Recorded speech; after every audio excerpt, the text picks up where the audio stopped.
안녕하세요. 이번 영상에서 다룰 종목은 네이버입니다. 네이버 최근의 주가 차트를 보시면요. 2020년은 코로나 이후로 정말 뜨거웠었던 한 해를 보냈습니다. 코로나로 인해서 주가가 하락했을 때가 약 15만원 정도 선이었었는데 작년 한 해 30만원까지 이 무거운 주식이 약 2배까지 오를 정도로 굉장히 뜨거운 모습을 보여줬었고요. 9월 이후로는 굉장히 잠잠한 모습을 보이다가 최근 들어서 2차 랠리를 향해 지금 나아가고 있는 모습을 보여주고 있는데요. 올해 1월 들어서 1월 15일부터 2월 2일까지 투자자별 매매 동향을 살펴보면 개인 투자자가 약 150만 주 가까이를 매도했으나 외국인 투자자가 81만 주를 매수했고, 또한 기관 투자자 역시도 약 80만 주 가까이를 매수하면서 최근에 2차 랠리 상승을 이끌고 있다라고 말씀드릴 수 있겠습니다. 많은 분들이 기사를 통해서 아시겠지만 최근 한국 증시의 상승은 개인 투자자들이 이끌었고 외국인과 기관은 매도세로 일관하고 있다라는 거 너무나 잘 아실 텐데요. 유독 이 종목만큼은 외국인과 기관이 강하게 매수하고 있다는 점을 우리가 눈여겨봐야 될 것 같습니다. 그래서 이번 영상에서 제가 중점적으로 말씀드리고 싶은 내용은 작년 한 해 있었던 이때의 상승과 지금 현재 나오고 있는 이때의 주가 상승은 조금 이유가 다르다라는 것들을 미리 좀 말씀드리고 싶은데요. 그래서 이번 영상에서 다루는 내용은 첫 번째는 2020년 왜 네이버가 큰 폭의 상승을 할 수밖에 없었는지 그 과거를 한번 살펴볼 거고요. 그럼 20년의 상승은 그렇다 치고 21년의 성장은 어떤 부분에 대해서 기대가 되고 있기 때문에 최근 한 달간 네이버의 주가가 굉장히 뜨거운 그 이유를 같이 한번 알아보도록 하겠습니다. 그리고 세 번째는 그래서 네이버가 2021년에 기대하고 있는 실적, 영업이익 같이 알아볼 거고요. 그리고 증권사가 전망하고 있는 최근 네이버의 목표 주가도 같이 한번 살펴보도록 하겠습니다. 그리고 마지막은 이 모든 것들을 바탕으로 저의 개인적인 투자 의견도 말씀드리려고 하니까요. 궁금하신 분들은 이번 영상 끝까지 시청해 주시면 대단히 감사하겠습니다. 자, 그럼 시작해 보겠습니다.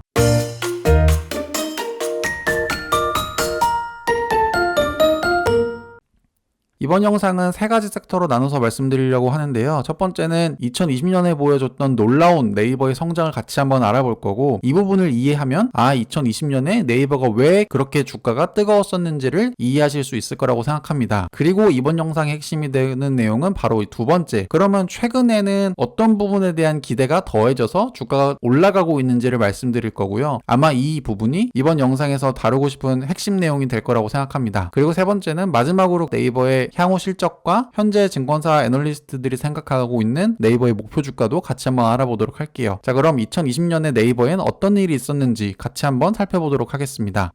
먼저 2020년 네이버 매출액을 한번 구분해 보면요. 전체 매출액 중에서 약 50% 정도가 서치 플랫폼을 통한 광고 매출이라고 보시면 돼요. 검색 광고라든지 디스플레이 광고라든지 이런 형태의 광고 매출이 53%를 차지하고 있고, 두 번째로 큰 부분이 네이버 쇼핑으로 대표되고 있는 커머스 부분의 매출액, 그리고 세 번째가 네이버 페이로 대표되고 있는 핀테크 관련 매출액이 약 13%, 그리고 9%가 네이버 웹툰이라든지 브이라이브와 같은 컨텐츠 매출액이 9%, 그리고 마지막 한 5% 정도가 네이버 클라우드 관련된 매출이라고 분류가 되는데요. 크게 보면 이 5개의 분류에서 작년 한 해에 어떤 성장이 있었냐면, 일단 기본적으로 4분기 매출액과 영업이익은 각각 28%, 18% 증가한 1조 5천억 정도와 영업이익 3,200억 정도를 기록했는데, 이게 시장 컨센서스가 1조 4,600억 정도였었던 거에 비하면 컨센보다 훨씬 더 높은 수준의 매출액을 기대할 거라고 전망을 하고 있습니다. 각 항목별로 살펴보면요. 디스플레이 광고, 바로 이 부분이죠. 이 부분에서 작년 똑같은 기간 대비해서 35%, 현재 20%를 차지하고 있는 커머스에서 45%, 핀테크 같은 경우에는 작년 대비 68%, 컨텐츠 부분은 작년 대비 49%, 클라우드는 작년 대비 56% 등 정말 전 사업 부분에서 작년 대비 거의 40%에서 60% 정도의 엄청난 성장을 기록했다라는 게 바로 2020년의 네이버 히스토리라고 볼 수 있습니다. 이런 내용을 보면 그래서 2020년에 이렇게 주가가 상승했구나 라고 한 방에 이해하실 수 있을 거라고 생각하는데요. 각 항목별로 조금 더 디테일하게 살펴보면 쇼핑 검색 광고 주수는 정말 이상적인 그래프를 보여가면서 우상향하고 있다는 거 볼 수 있을 것 같고요. 특히 4분기는 6만 9천 건으로 작년 대비 무려 50% 이상 증가하는 모습을 보여주고 있습니다. 또 스마트 스토어 가맹점 수 역시도 시간이 지나면 지날수록 계속 꾸준하게 올라가고 있다는 점 같이 한번 확인해 볼 수 있었고, 네이버가 자랑하고 있는 브랜드 스토어 수 역시도 2020년 2월 달에 불과 10개밖에 안 됐었던 게 올해 연말에는 200개까지 늘어날 거라고 전망을 하고 있고요. 또 네이버 플러스 멤버십 가입자 수 현황도 작년 상반기 말에 50만 명에서 작년 연말에는 250만 명으로 6개월 사이에 무려 5배가 성장하는 모습을 보여줬습니다. 그 결과 주요 쇼핑몰 4분기 거래액을 살펴보면 네이버가 쿠팡과 이베이 11번가에 비교해서 훨씬 더 큰 거래 금액을 자랑하고 있다는 거 확인할 수 있고요. 성장률 역시도 작년 대비 약 40% 성장하면서 덩치가 제일 큼에도 성장폭도 제일 빠르다라는 것들을 우리가 이 차트를 통해서 확인할 수 있습니다. 그리고 네이버페이 역시도 작년 같은 기간 대비해서 무려 70% 가까이 성장하는 모습을 보여줬었던 게 바로 2020년이었고요. 2021년에도 그 상승세를 현재 지속할 거라고 전망을 하고 있습니다. 또한 많은 분들이 사랑하고 있는 네이버 웹툰의 월 이용자 역시도 2020년 4분기 같은 경우에는 월 평균 사용자가 7,200만 명으로 불과 1년 전에 6천만 명을 기록한 거에 비하면 정말 폭발적으로 성장하고 있는 것들을 보여주고 있습니다. 자, 이렇게 거의 전 사업 부분에서 작년 2020년은 정말 눈부신 성장을 보여줬었던 한 해였다라고 볼 수 있고요. 그런 퍼포먼스가 작년에 놀라운 주가 상승을 이끌었다라고 볼 수 있습니다. 간혹 네이버에 대해서 너무 많이 올랐다 혹은 부정적인 평가를 하시는 분도 있는데요. 아마 대부분 네이버의 영업이익률에 대한 지적이지 않을까 싶어요. 실제로 최근에 매출액이나 이런 부분은 상승이 굉장히 컸지만 영업이익률 측면에서는 2019년 이후로 영업이익률이 꾸준히 하락하는 모습을 보이기도 합니다. 그리고 실제로 마케팅비 비용 같은 것들도 최근에 꾸준히 늘어나고 있다라는 점을 좀 눈여겨볼 필요가 있어요. 그래서 계속 출혈 경쟁이 심해지고 마케팅비가 늘어나면서 영업이익률이 계속 떨어지는데 현재 네이버의 주가가 굉장히 뜨거운 게 정말 적절한 거냐라고 하는 의문을 제기하시는 분들도 있으실 텐데요. 하지만 시장에서는 이런 부분에 대한 우려보다 2021년에는 어쨌든 영업이익률이 저점을 찍고 상승할 거다라고 현재 전망하고 있다라는 점을 눈여겨봐야 한다라고 생각을 하고요. 또한 최근에 영업이익률이 계속 떨어지는 거는 아무래도 R&D 비용이라든지 캐펙스 투자 비용이 증가함에 따라서 즉 미래를 향한 투자가 계속 진행됨에 따라서 영업이익률이 줄어들 뿐이지 이거에 대해서 네이버의 가치를 평가절하하기에는 적절하지 않다라고 판단하는 게 현재 많은 투자자들이 네이버를 바라보는 일반적인 시각입니다. 자, 이런 여러 가지 지표를 통해서 2020년 네이버가 굉장히 뜨거웠었던 한 해를 보냈고 그런 기대치가 온전히 주가로 반영될 수밖에 없었다라는 것들을 우리가 같이 확인할 수 있었는데요. 그럼 이번 영상에서 가장 핵심이 되는 내용, 지금까지 그렇게 네이버가 커져 온 건 알겠는데 그럼 앞으로 어떤 부분에 대한 기대감을 우리가 더 할 수 있을까를 한번 살펴보려 합니다. 그리고 바로 그 점이 현재 외국인과 기관 투자자들이 2021년 들어서도 네이버에 대한 투자를 꾸준히 이어가고 있는 결정적인 이유가 될 거라고 생각하는데요. 지금 말씀드렸던 것처럼 2020년 한 해 굉장히 뜨거운 모습을 보였고 지금 최근에 올해 들어서 오르는 바로 이 이유를 같이 한번 알아볼 겁니다.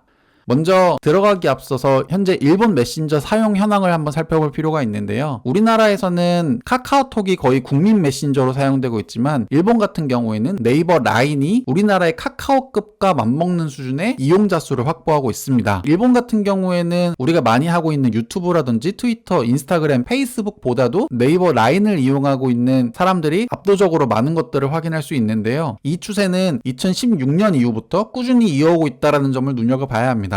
일본 포털업체의 마켓쉐어를 살펴보면 우리나라 같은 경우에는 네이버가 1등이지만 일본 같은 경우에는 구글이 현재 압도적인 마켓쉐어를 현재 차지하고 있다는 걸 알 수 있고요. 그리고 2등이 약 30%의 점유율로서 야후가 일본 포털업체의 MS를 현재 차지를 하고 있습니다. 갑자기 왜 네이버 라인과 일본의 야후 얘기를 꺼내냐면요. 바로 우리가 주목해야 할 포인트가 최근에 네이버 라인과 일본의 야후가 경영 통합 딜이 현재 완성 단계에 이르고 있기 때문입니다. 네이버와 야후가 경영 통합을 하는 건 2019년부터 계획되고 발표됐었던 내용인데요. 여러 가지 우여곡절을 겪은 끝에 올해 2월 그리고 3월부터 완벽한 네이버 라인과 야후 재팬이 통합법인으로 출범하게 된다는 점입니다. 지분 구조를 살펴보면 현재 야후 재팬을 보유하고 있는 소프트뱅크와 그 다음에 네이버가 각각 지분 투자를 해서 G홀딩스를 만든 다음에 G홀딩스가 바로 야후 재팬과 라인을 운영하는 통합법인으로 출범한다라고 하는 내용인데요.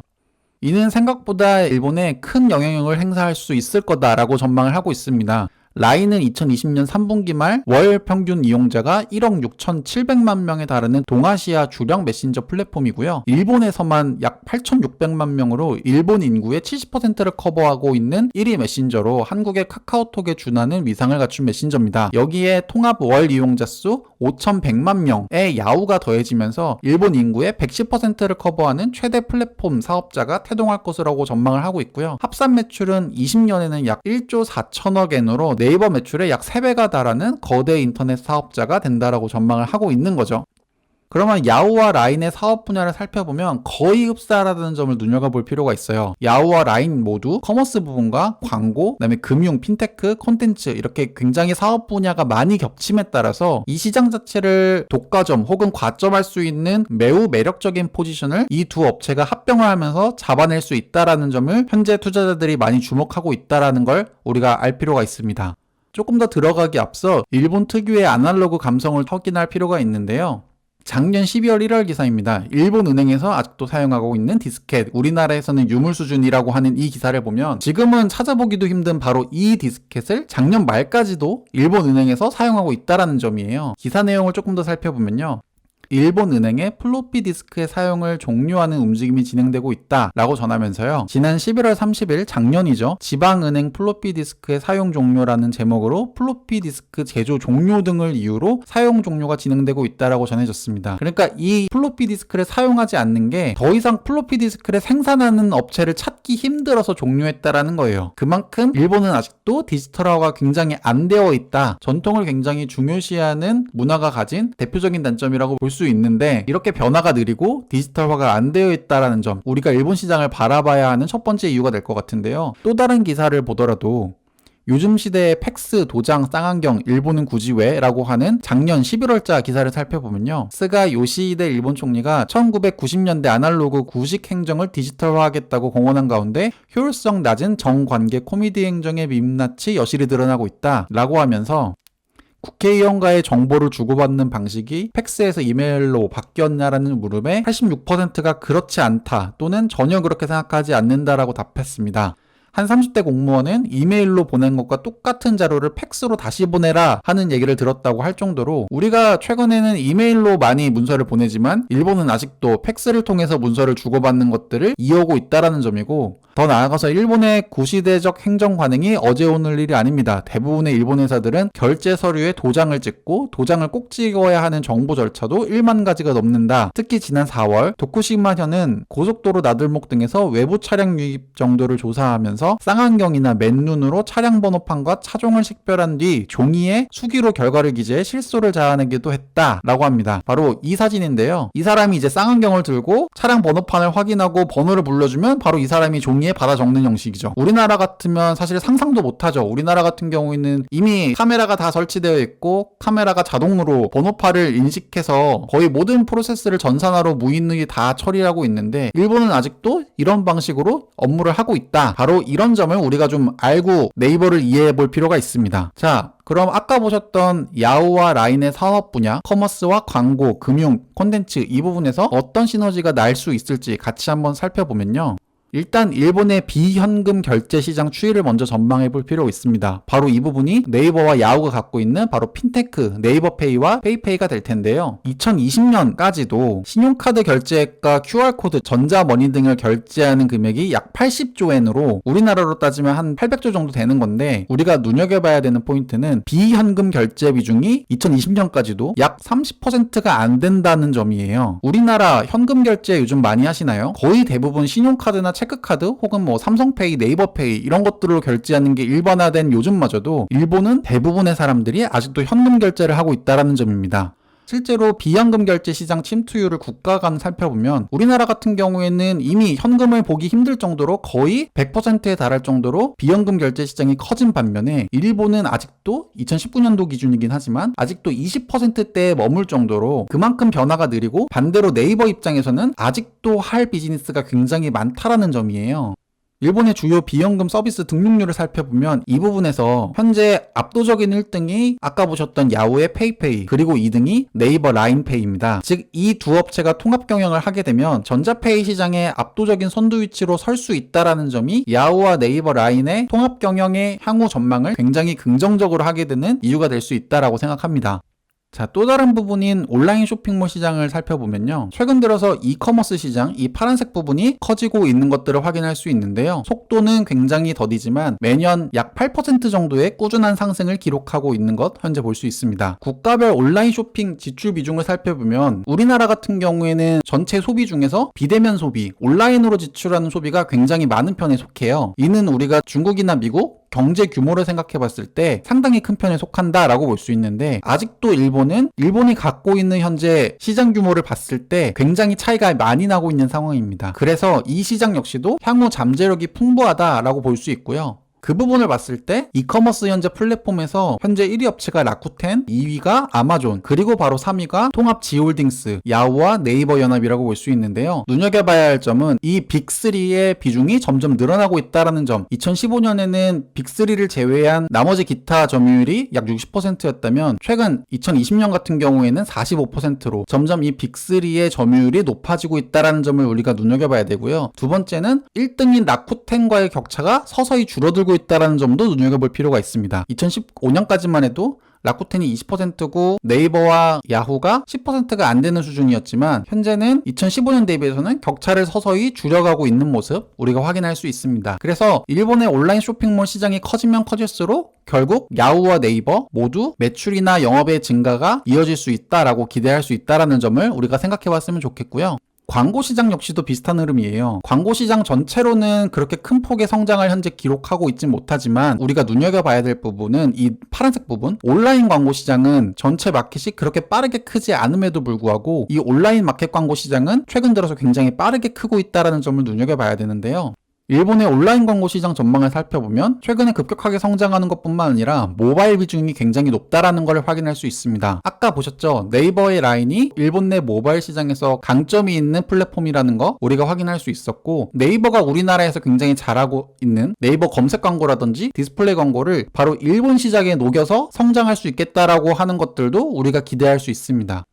특히 이커머스 플랫폼 기준으로 하고 있는 광고 시장이 최근 들어서 굉장히 폭발적으로 성장하고 있는 것도 눈여겨볼 필요가 있고, 국가 간 온라인 광고 시장 비중을 살펴보더라도 글로벌 평균이 약 50% 정도인데 아직도 일본은 30% 정도밖에 안 된다고 하는 점은 향후 성장폭이 아직도 열려있다라고 우리가 전망할 수 있는 점이죠. 그래서 바로 이 시장을 야후와 네이버가 빠르게 공략할 수 있지 않을까에 대한 기대감이 점점 커지고 있고요. 바로 이런 점을 외국인과 기관은 긍정적으로 바라보고 투자를 이어오고 있다라고 볼 수 있습니다. 실제로 아까 보셨던 야후 쇼핑의 플랫폼 광고 매출액은 2년 전인 2018년 대비 2019년 그리고 2020년 꾸준하게 증가하고 있는 거 같이 한번 확인할 수 있었고요. 그러니까 단순 이 기대감이 막연한 기대감이 아니라 최근 데이터를 살펴보면 실제로 매출액이 꾸준히 올라가고 있다라는 거 우리가 이 차트를 통해서 확인할 수 있습니다. 자, 일본 시장의 이런 긍정적인 신호들을 바탕으로 지금까지 살펴본 커머스 그리고 핀테크 이쪽뿐만 아니라 컨텐츠 쪽과 클라우드 쪽에서도 2020년보다 2021년을 기대하게 되는 요소가 충분한데요. 최근에 컨텐츠 강화를 위해서 네이버가 했었던 적극적인 M&A 리스트를 살펴보면 YG 엔터테인먼트와의 지분 거래라든지 SM 엔터테인먼트와의 통화, 그다음에 CJ ENM, 스튜디오 드래곤, 와패드, 그리고 제가 얼마 전에 영상으로도 다뤘었던 빅히트와의 거래 등등 컨텐츠 부분에 대한 투자를 굉장히 공격적으로 하고 있다라는 점이 지금은 컨텐츠 매출액이 9%밖에 안 되지만 이쪽에 대한 성장에 대한 기대를 심어주기에 충분한 상황이다라고 볼 수 있고요. 실제로 얼마 전에 있었던 네이버 IR 담당자와의 컨퍼런스 콜에서도 웹툰뿐만 아니라 웹소설 플랫폼도 인수해서 두 가지 축을 기반으로 오리지널 컨텐츠 생산을 하고 이용자 소비되는 축을 갖춰 놓았고요. 좋은 스토리 IP에 대한 니즈가 커지고 있다. 웹툰과 웹소설은 창작자 확보하기 용이한 서비스다. 영상화함으로써 컨텐츠를 강화하고 글로벌 시장에서 2차 IP 공급도 가능하다. 와패드 플랫폼의 자체 성장 고도화도 가능하다. 얼마 전에 굉장히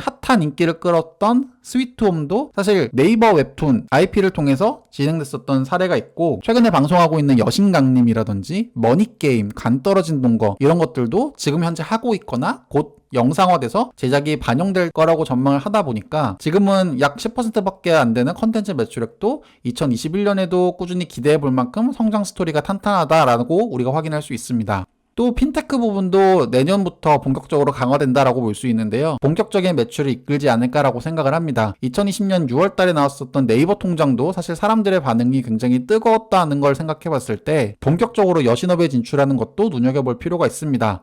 네이버가 운영하고 있는 스토어에 사업자를 낸 사람들에게 대출을 하면서 말 그대로 플랫폼이 갖고 있는 장점을 극대화하는 비즈니스를 현재 구축해 놨다라고 볼 수 있는데요. 이거 역시도 신파일러 대출 승인율이 50%를 넘어서고 평균 대출 금액이 2,500만원, 이자율은 연 5.5% 수준으로 올해 사업자 대출을 확대해 나갈 건데 3개월 평균 월 매출 100만원 사업자에서 50만원 이상으로 하향해서 은행권 제휴에서 경쟁력 있는 금리의 대출 상품으로 확대해 나갈 계획이 있다. 그래서 아까 말씀드렸던 것처럼 플랫폼이 갖고 있는 최대 이점, 네이버 생태계 확대와 성장할 것이고 중소상공인이 자금이 필요할 때 네이버 파이낸셜 사업자 대출을 떠올리게 할 것이다. 즉 네이버페이, 핀테크 이쪽을 본격적으로 키우겠다라고 하는 내용을 우리가 이 대화를 통해서 확인할 수 있습니다. 전통적으로 매출액 비중이 높았던 커머스 매출 비중도 살펴보면 작년 같은 경우가 좀 지나치게 높았죠. 작년 대비해서 2019년 대비해서 무려 45% 성장한 모습을 보였지만 올해 같은 경우에도 그 작년 대비, 그러니까 20년 대비 25% 성장할 정도로 매력적인 시장이다라고 볼 수 있습니다. 최근 매출액이 작년 대비 20%, 30%씩 커지는 비즈니스 솔직히 보기 어렵거든요. 그런 부분에 있어서 네이버가 굉장히 성장 잠재력이 풍부하다라고 볼 수 있고요. 핀테크 매출도 아까 우리가 살펴봤던 내용을 종합해봐서 내년에도 2020년에 70% 가까이 성장을 했음에도 불구하고 거기서 다시 20%를 추가로 성장할 수 있을 만큼의 잠재력이 충분하다라고 우리가 판단하고 있습니다. 콘텐츠 매출 같은 경우에도 굉장히 공격적으로 M&A 했었던 것들을 2021년에 수확할 수 있는 한 해가 되지 않을까 생각을 하고요. 2021년 콘텐츠 분야에서는 약 7, 80%의 성장을 기대하고 있다는 점, 그리고 클라우드 매출 역시도 작년 대비해서 60% 이상의 성장을 기대하고 있다는 점이 현재 네이버에 대한 투자를 긍정적으로 바라보게 하는 결정적인 이유가 될 수 있을 거다라고 생각합니다. 우리가 살펴본 내용을 바탕으로 현재 대부분의 증권사가 네이버에 대한 투자 의견을 훨씬 더 상향 발표하고 있는데요. 메리츠 증권의 목표가도 최근 레포트를 통해서 목표 주가가 기존 43만원에서 49만원으로 상향했다라고 발표했고요. 신한금융투자 역시도 목표가를 상향했습니다. 목표 주가를 43만원으로 기존 대비 4.9% 상향한다라고 밝혔죠. 뿐만 아니라 삼성증권 역시도 최근에 네이버에 대한 목표가를 상향했는데요. 네이버의 목표 주가를 기존 40만원에서 48만원으로 20% 상향했다라고 발표했습니다. 현대차증권 역시도 목표가를 상향했습니다. 목표 주가는 45만원으로 기존 대비 7% 상향 조정을 했고요. SK증권 역시도 최근에 목표가를 상향했습니다.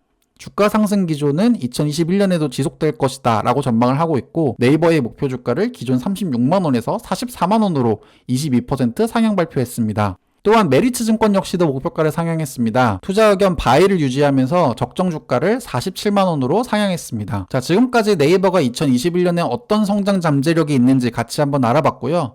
그러면 네이버에 대한 현재 예상 실적 그리고 목표가를 같이 한번 알아보도록 할게요. 최근에 나왔던 신한금융투자 레포트를 기준으로 숫자를 가져와 봤는데요. 2020년 네이버의 매출액은 약 5조 3천억 정도, 그리고 21년에는 6조 4천억으로 작년 대비해서 무려 1조 원 이상 상승할 거다라고 전망을 하고 있고요. 2022년 같은 경우에는 7조 3천억으로 매년 1조 원씩의 매출액 증가를 기대하고 있습니다.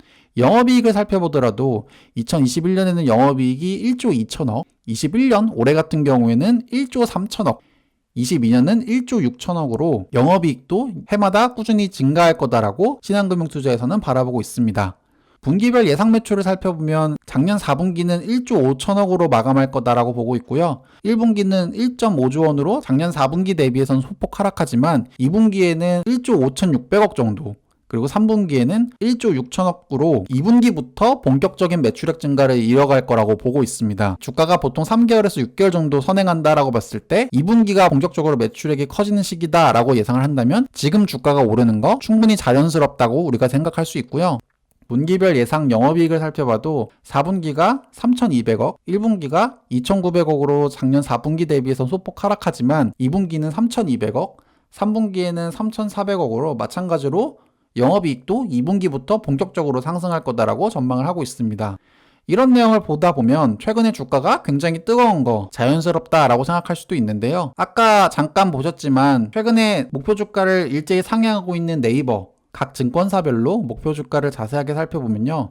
DB금융투자에서는 44만원, KTB투자증권의 김진구 애널리스트가 50만원, NH투자증권의 안재민 애널리스트가 45만원, SK가 44만원, 교보증권이 44만원, 대신증권 40만원, 메리츠증권이 47만원, 미래에셋대우가 49만원, 삼성증권이 43만원으로 평균적으로 애널리스트들이 생각하고 있는 네이버의 목표 주가가 45만 1천원이다 라고 봤을 때 영상 촬영일인 오늘 기준 네이버 주가가 36만원입니다. 그래서 지금 사더라도 약 상승 여력이 24% 정도 남아있다라고 현재 애널리스트들이 전망하고 있습니다. 최근에 네이버의 상승은 분명 이제 와서 신규로 매수하시는 분들에게는 부담스러울 수 있습니다. 하지만 아까 보셨던 장기 비전 그리고 일본 시장에 대한 본격적인 네이버의 진출들이 향후 꾸준히 성장한다라는 걸 봤을 때 지금 주가가 그렇게 높다고는 생각되지 않습니다.